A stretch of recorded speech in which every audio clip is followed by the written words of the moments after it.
Welcome to the Coaching Revealed podcast. I'm one of your podcast hosts, Emily Tarani. In this episode on our mini-series, The Journey to Coaching Success, which focuses on how coaches have been able to create successful careers for themselves, executive coaches Janet Miller-Evans and Rolf Pfeiffer are interviewed by IOC Executive Director Jeffrey Hull. The three discuss how coaches can establish credibility in their practice, how to stay abreast of the cutting edge of coaching, and what advice our guests have for new coaches beginning their careers. Janet and Rolf are both seasoned executive coaches with over 30 years of combined coaching experience.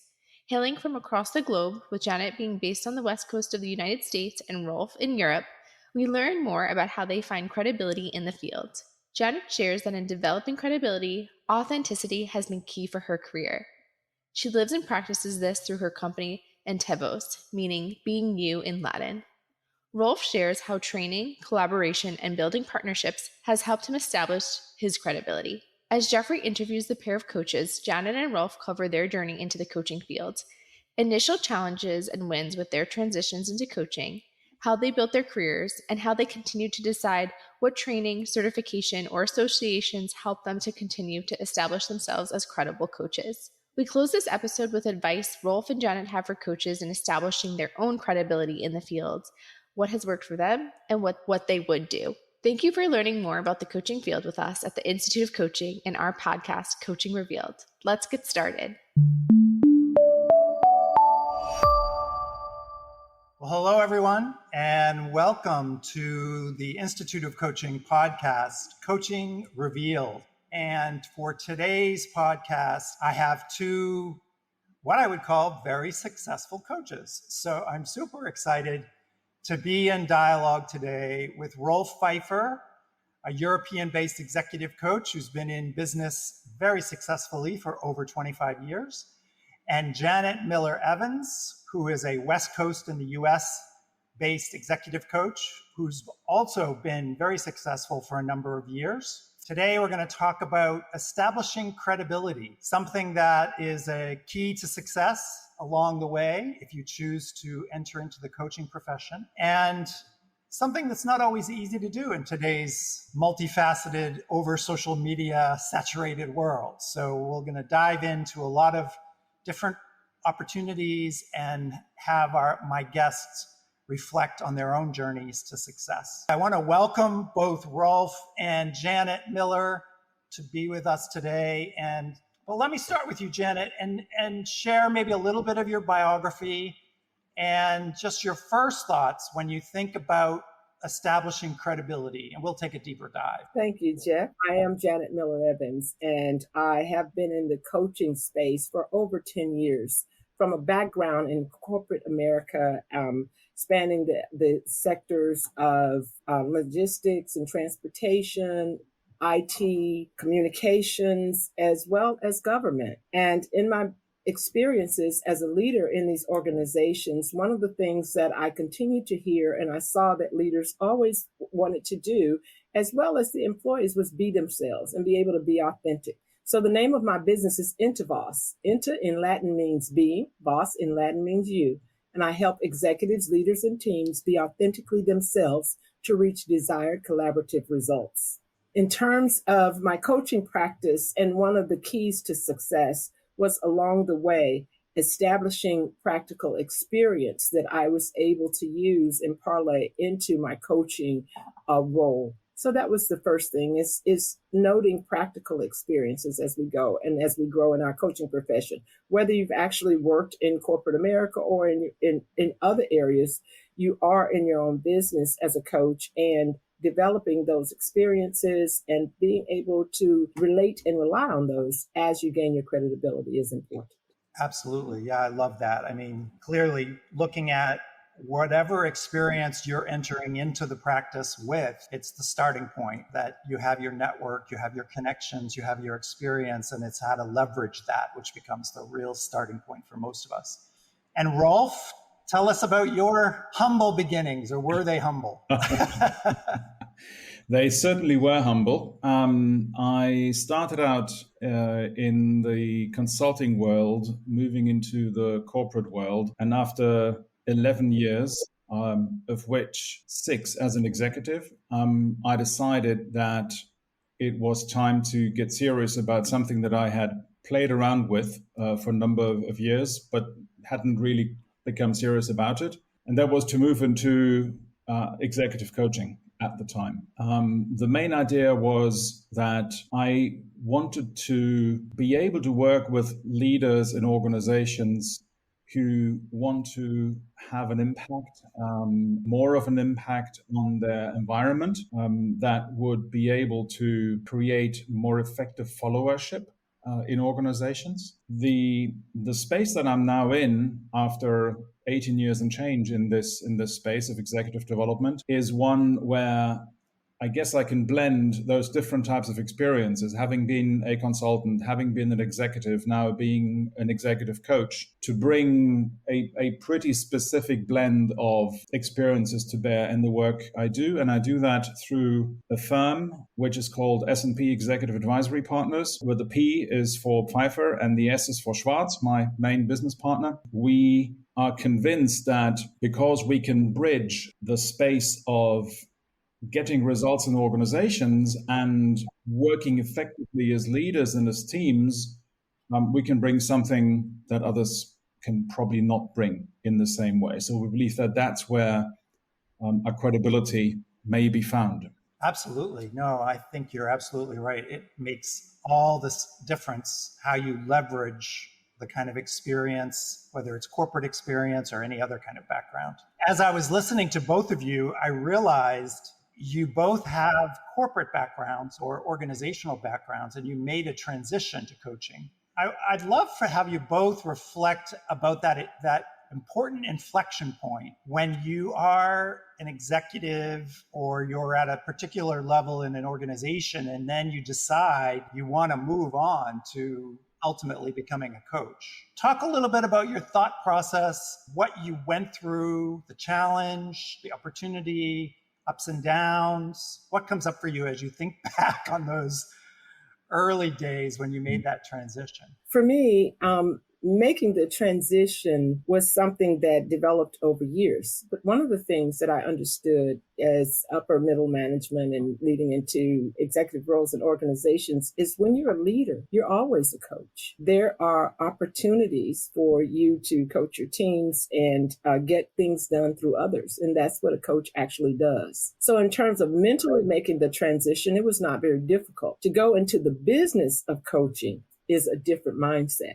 because there you're running your own business if you aren't an internal coach for an organization. And there you're running your own business. So you have to do things like develop a business plan, develop a strong presence on social media, in the workplace, do networking, do marketing, do sales. So you have to wear all of these hats when you become a coach. The transition to being a coach for me was very easy because of the experiences that I had.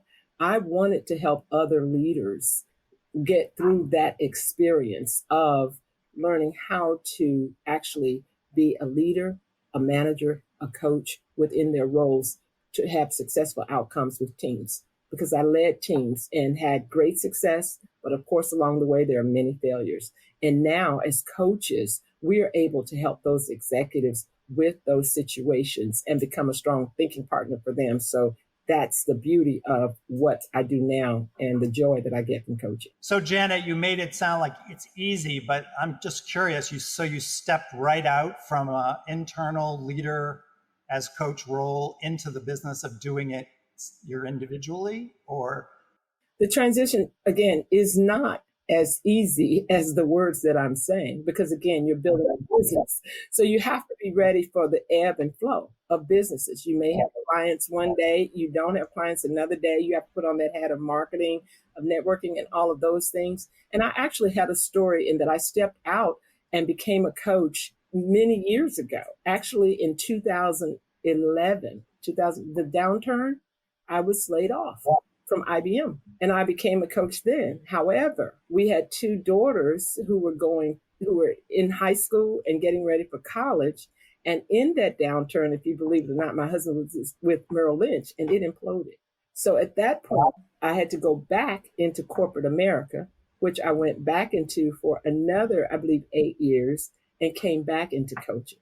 So when you step out on your own as a coach, the one thing I will say is be ready for the business cycle. There are going to be challenges. However, again, with a strong business plan, with a strong personal brand, with a strong model and resilience, you can make it in the coaching world. I love that. And I'm going to come back to all three of those. So hold that thought. We're going to talk about business model. We're going to talk about, all three of those were so key to your success. But let's have Rolf talk a little bit about his transition experience. I came to the realization first what I did not want to do.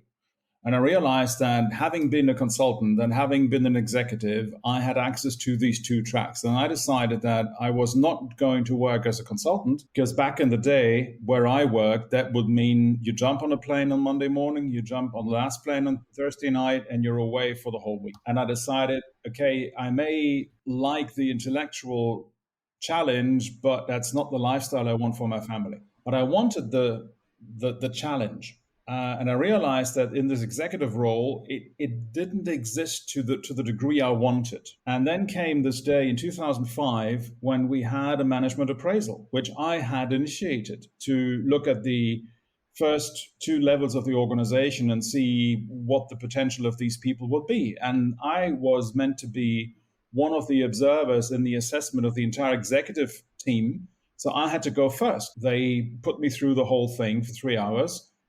They provided feedback. They said, here are your strengths and here are your development areas, but really you've got one problem. And I said, just one, that's easy. Bring it on. And he said, look, you haven't made up your mind what you want to be. And I thought, wow, after 3 hours, he had found that. And that resonated. That resonated deeply. I keep this page, literally this one page where I took all the notes. I keep it as an original. I did scan it, but I keep the original because it's the starting point of my transition. And then I had a few months to start thinking about what this may look like. I was in a 2-year contract at the time. I had a year to go. So I said, okay, I'm going to stay this year. My former boss worked as a coach in this organization where I was an executive, helping some executives see through a restructure. And he said, look, I'm absolutely not convinced that you'd make a great coach, but you could do this coach education program anyway, because it's always a good thing to do. So I went there fully encouraged by my former boss to say, hey, he really believes in me and so forth. No.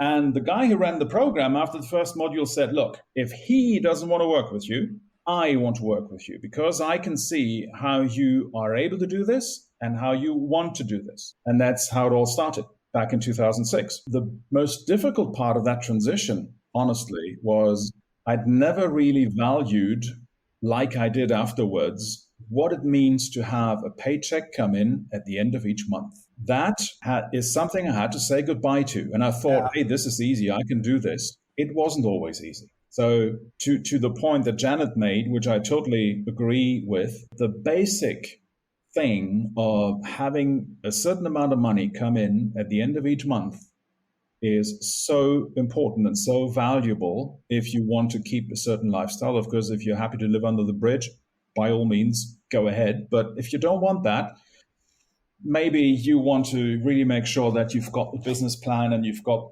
all these ingredients that Janet mentioned earlier that I'm not going to repeat that allow you to make your marks in the market. Yeah, you so touched on some of those key pain points that we all have to basically move through this transitional moment, both practically and emotionally, if we're going to be ultimately successful. One thing that you mentioned, Rolf, is that you had a partner and you're starting out.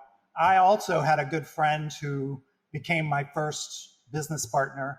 Janet, I'm wondering, did you immediately start out on your own or did you have any colleague? Because sometimes it helps to have someone to work with, just because it can be so scary to do it on your own. Absolutely.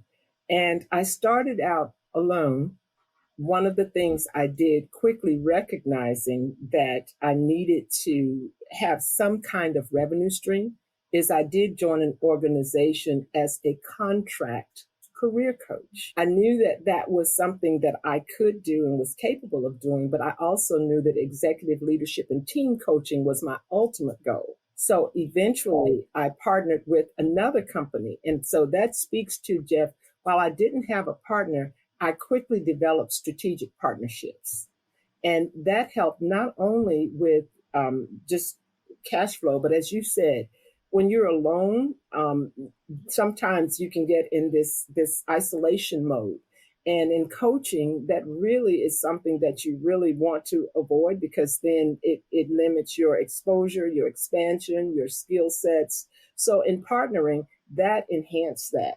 And also, it gave you access to additional networking. It gave you access to additional knowledge. And one of the things I did also was join IOC, the Institute of Coaching, because two reasons. One, the collegiality with the organization, but two, also in coaching, in terms of building the credibility, I knew that I wanted some science-based. I wanted to understand more about the science of coaching, the psychology of coaching, and always, as I say, sharpening your skills. And the last thing I'll say is that old quote, to go fast, you go alone; to go far, you go together. So developing strategic partnerships to me was critical. Yeah, no, I love that. Rolf, talk to us about your experience with partners and relationships. There have been two kinds of partnerships, and I think I had both. One is the more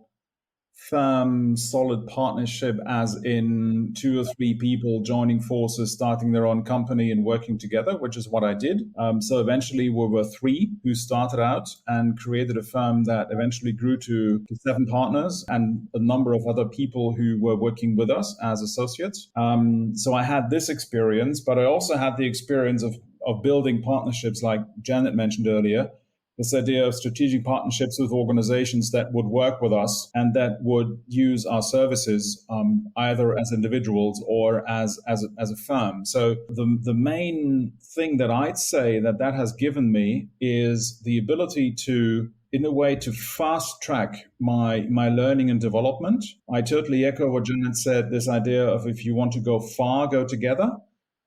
We meant to go far, but we also wanted to be able to, in a way, accelerate our development by having the possibility of always being able to speak with people who were like-minded, working towards the same objectives. So I always had very easy access to others that I could have a conversation with, that I could discuss tricky cases with, that I could lean on if I needed a shoulder to cry on, or I was a shoulder for them to cry on. So that, in a way, has been a way to combine going far and maybe not fast, but a little faster than we would have otherwise been able to proceed. So I think that's my reaction there. And the other is, because Janet went back to Latin, I'll go back to Latin too.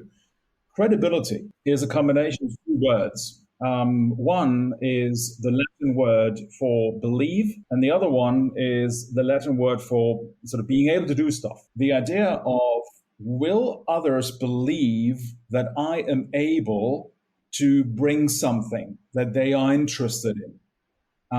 And I found that being in a partnership, either with partners we work with or in a strategic partnership, allows for that process to be accelerated and to have more impact earlier.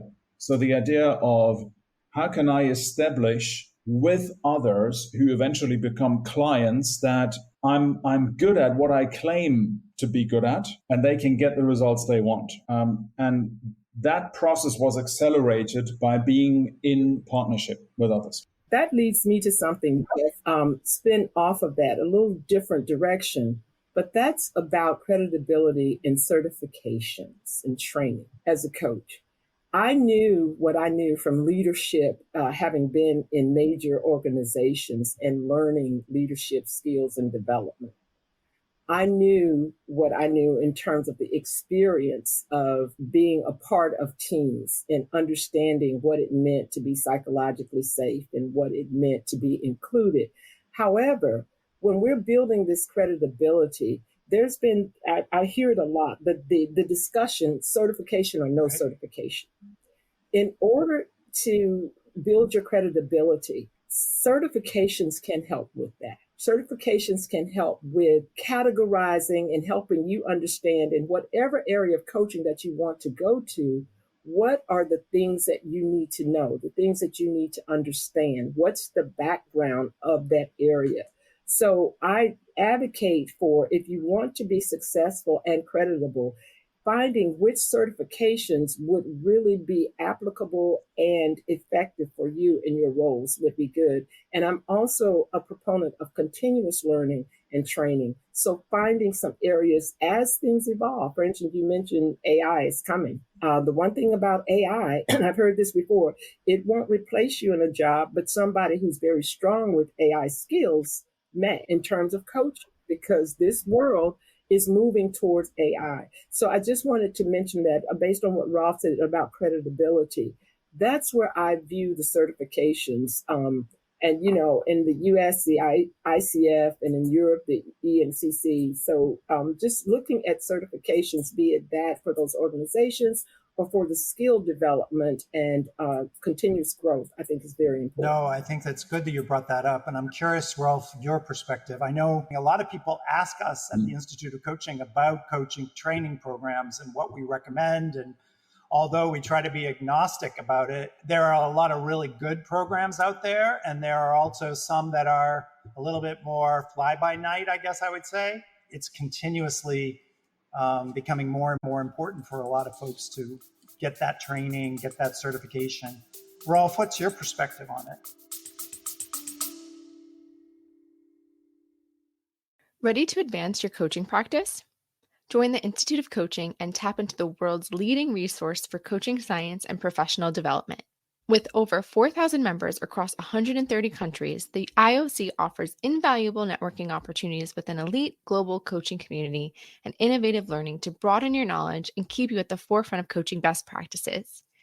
Engage in cutting-edge learning events with world-renowned coaching scholars, from webinars and seminars to discussion groups, research projects, and more. Try any membership free for 30 days. Use promo code IOC Podcast and visit instituteofcoaching.org/join to get started. I'm going to bring a few aspects. I agree with what Janet says. The idea of, if you want to get started, get certified, build your credentials, because that is going to help you and give you an edge in the marketplace. There's something else. I find that the learning and development leaders in the very big organizations we work with, or the HR leaders in the medium-sized organizations that we work with, they may know a thing or two about ICF, EMCC, credentialing, and all these good things. The business leaders that we ultimately work in service of rarely know anything about that. So as a result, if you want to build access to the coach pool of a big organization, being credentialed and having your credential current is probably going to help you. In working with senior leaders in big organizations, and that's my space, so that's the space I can talk about confidently, they don't know what that means, and they may not care. In a way, this may sound contrarian, and this may sound, well, ooh, what is he talking about? But that's the way I see it. That's my reality. And as a result, I go one step further and say, continuous learning, like Janet said, is the answer to this, in my view. And again, I'm going to speak about something that the Institute brought, which is the work that's been done by David Drake around the maturities and this idea of what is it that really creates the impact for the client. And that is, most of all, the relationship we build with the client, the focus on the client and understanding the client and the relationship we build with the client. The methodology we use is not the first thing. It's an instrument. It's a tool. It's something we can use. And ideally, in the space that we're in, you eventually want to be in a place where you are unconsciously competent. in what you do. You don't make reference to, let me use this instrument and let me use that methodology.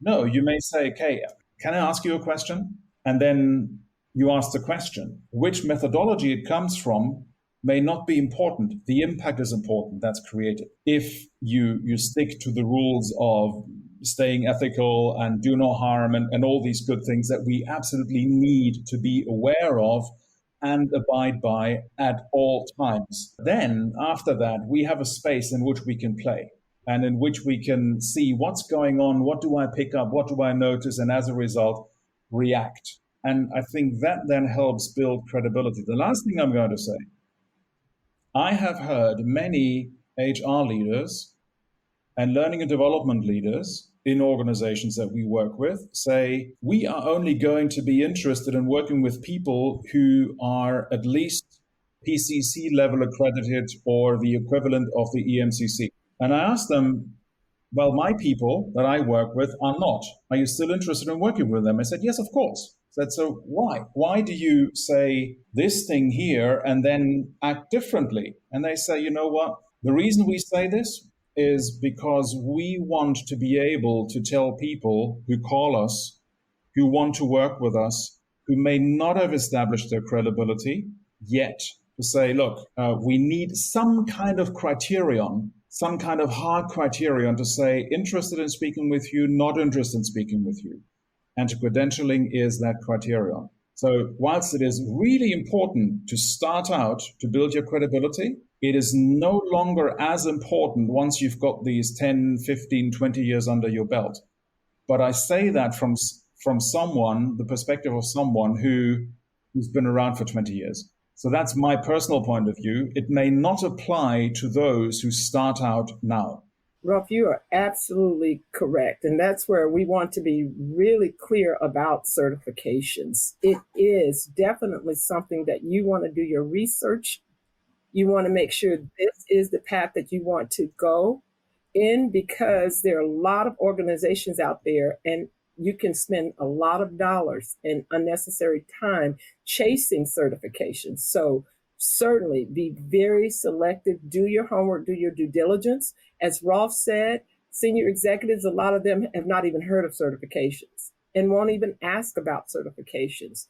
But the key is, if it is asked for, you happen to have the certification. And again, the training and continuous growth that you get along the way, it's what's important about these certifications. You can go down, again, rabbit holes, and we want to caution you from doing that about certifications. The biggest thing about coaching right now is networking. Most organizations turn to coaches or coaching organizations where they know someone, where they built a relationship, where they already believe in your credibility. So we can't underemphasize in the world of coaching how important networking is as well. I'd love to hear both of you continuing down this path. The first one that Rolf brought up was, beyond certifications, there's also this incredible number of tools out there now. I know that I get emails every single day for some new assessment that I need to be certified on, whether it's a Hogan or an emotional intelligence or a circle leader or a profile, EMBTI on steroids. And I do think they can be incredibly valuable. I've been certified myself on a few of them, and I think I've used them. But I'd love to hear your thoughts in terms of choosing tools, how they connect to credibility, how you use them. So that's the first. Secondly, to pick up on what Janet was saying about networking, networking is crucial, obviously. I think we all know that we need to have constant focus on building our relationships, an endless circle of connections, and deepening, because that's really where the rubber hits the road. People like to hire people they like. They like to hire people they know. So I'd love to have you both comment on, when you think about networking, what works, right? Because networking is sort of this huge world, this huge space of LinkedIn and social media and all these different meetings that ICF sponsors. And talk to me about those two things, because I think you both touched on them and they're key to credibility. Janet, is there one of the two that you'd like to pick first? And I pick the other one, and then we add to one another? If you don't mind starting, I was looking for a statistic as Jeff was talking. So if you don't mind starting. The instrument thing. I'm a bit of an instrument junkie, and I have at some point in time decided to try and not add an instrument per year. Which is what I've done over many years. And I realized that there's one thing. Now, what drives me getting certified in any instrument is client need. A client says, we would like you to be working on this particular program. We've decided to use this particular instrument. You need to be certified in this instrument to be able to work on the program. And now look at the whole thing and say, okay, this is so many people, that much potential revenue, it's worth it, I'll go for it. Or I may say, I know someone who is certified using this to use this instrument, so maybe can I refer this to someone else if I'm not interested? So that's my reaction to instruments. And to be honest, there is a limited degree of newness for the next instrument that will come along, to be totally honest. It's like when you have a nice dish, nice meal, and you change one ingredient. Yes, it may change the nature, or you put a little bit of pepper onto the salad. Okay, fine. But is it an entirely different salad? Nah, no, it isn't. I think that's where my limitation is, but that is said by someone who's been certified for at least 10 different instruments. On the topic of networking, I find it incredibly important to say, what is it that I want to build from an interaction? What is it that I want to learn from an interaction? And is there someone who might be eventually buying services from me? Is there someone who might recommend me to someone who might buy services from me? Or is there someone who will not do one or the other, but who will allow me to be in a conversation in which I learn something? I build a new insight.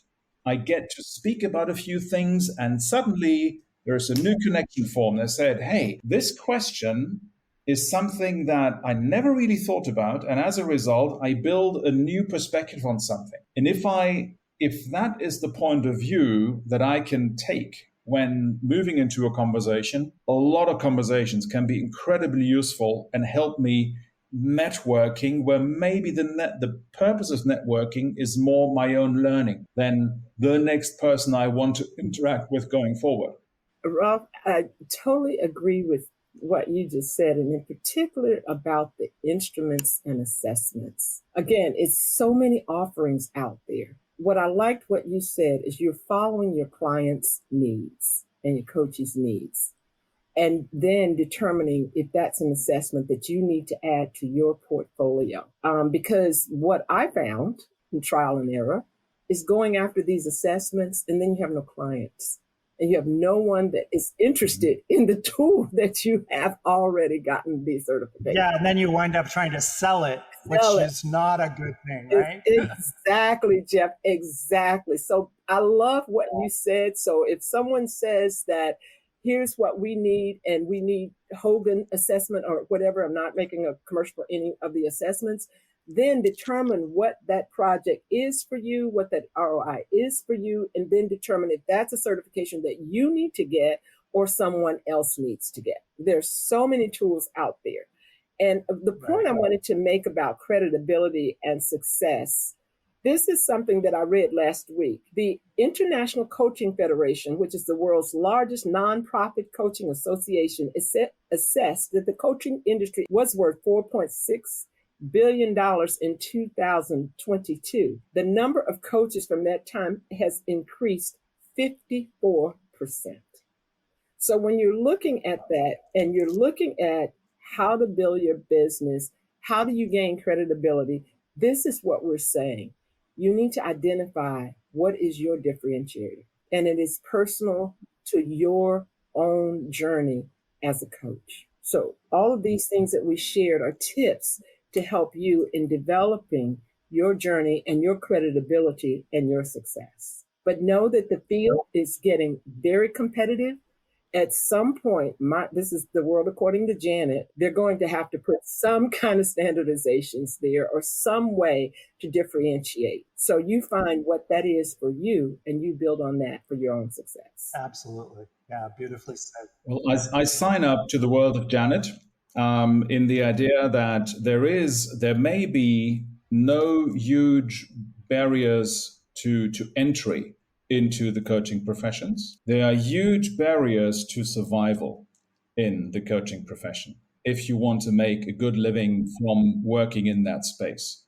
And the number of coaches may have gone up dramatically. The demand for coaching, I haven't got any numbers, but my gut tells me that the growth rate of the demand of coaching is lower than the growth of the supply of coaches and coaching. And we know what that does, basic economics. Supply goes up, demand doesn't go up in the same way, prices go down. And the need to, as you said, Janet, the need to be visible for something, incredible for something, goes up exponentially. And then when we think about the fact that artificial intelligence bots will change a lot of dynamics. On the one positive side, they could potentially make coaching accessible and inexpensively accessible to millions of people, which would be a good thing in terms of giving them a taste of coaching, giving them the experience of coaching. It could also ultimately, as Janet beautifully mentioned earlier, create a situation where live coaches will really need to be able to work with AI in concert with the tools, whatever they happen to be, so that they don't get passed by. But either way, I think none of us know exactly how this artificial intelligence revolution is going to impact the coaching profession or any other profession for that matter. It's been so great listening to you. I've learned so much myself already. I think if I were a new coach or thinking about getting into coaching, I might be a little bit more daunted, but I think I'd be also inspired. So I hope that we're not, scaring people away, but being realistic about what they need to be thinking about. So I just want to take a moment to thank the two of you for being so generous with your time and your incredible experience and wisdom, and being a wonderful part of the community of fellows at the Institute of Coaching. And remind everyone out there that if you're not part of the Institute of Coaching, please consider joining us. It's very inexpensive. And just as Janet and Rolf have both been members for a long time, I started my networking as a coach, as a volunteer for the Institute, never aspiring to be the executive director. So be careful about how things might evolve. It's a wonderful organization, and we would love to have you be part of our tribe. instituteofcoaching.org is where you can find us. Any last thoughts, Rolf, Janet, before I say goodbye? I'd just say that it's been a great pleasure to be in conversation with both of you. And the idea of joining is really a good one. I have learned so much, and I'm so grateful that there are maybe a few things that I can, pass on to others. But it's been worth every minute and every cent. And I'd just like to say, too, I enjoyed being able to share some of these things. And if you've gone into the coaching profession, one of the things that you really propelled you to go, because you like to work with others and you want to be of service to others. And regardless of certifications, AI, any of those things, coaching is a human one-to-one experience. And I don't think that will ever be replaced with anything mechanical or machine-made or artificial. And with that, we will thank you all for joining us. Take care, everyone. Bye-bye for now.